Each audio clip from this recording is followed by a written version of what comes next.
Jelaskan bahwa terkait dengan adanya pelaku tabrak lari pada hari Rabu dini hari sekitar jam 4.30 TKP di Jalan Sunu, di mana pada saat itu korban sementara mau pergi sholat subuh. Terus tiba-tiba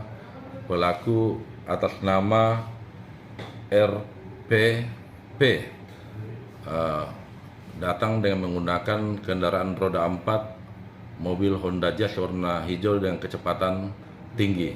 dan tiba-tiba menabrak korban sehingga korban meninggal dunia di tempat. Setelah itu pelaku melarikan diri dan dilakukan pencarian setelah pihak piket lalu lintas berkoordinasi dengan kami, sehingga kami berkoordinasi dengan anggota Jantan Ras dan mencari alamat pelaku, sehingga pada hari Kamis jam 6.00 pelaku ditemukan di kediamannya bertempat di perumahan R2000 Kabupaten Goa. Adapun barang bukti yang kami amankan saat ini adalah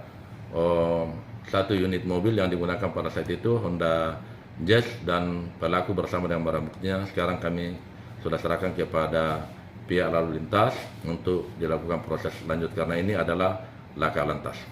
Bang, kalau dari hasil pemeriksaan apakah dia dalam pengaruh minuman keras atau bagaimana? Jadi untuk sementara terkait dengan itu kami akan berkoordinasi dengan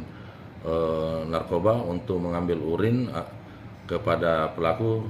yang sampai pada saat itu pelaku pulang nugem atau dari mana pada saat itu, sehingga dia pagi hari melewati Jalan Sunu dengan menggunakan mobil dengan kecepatan tinggi sehingga dia tiba-tiba atau tidak melihat atau melakukan atau dia menabrak masyarakat yang sementara pergi sholat subuh.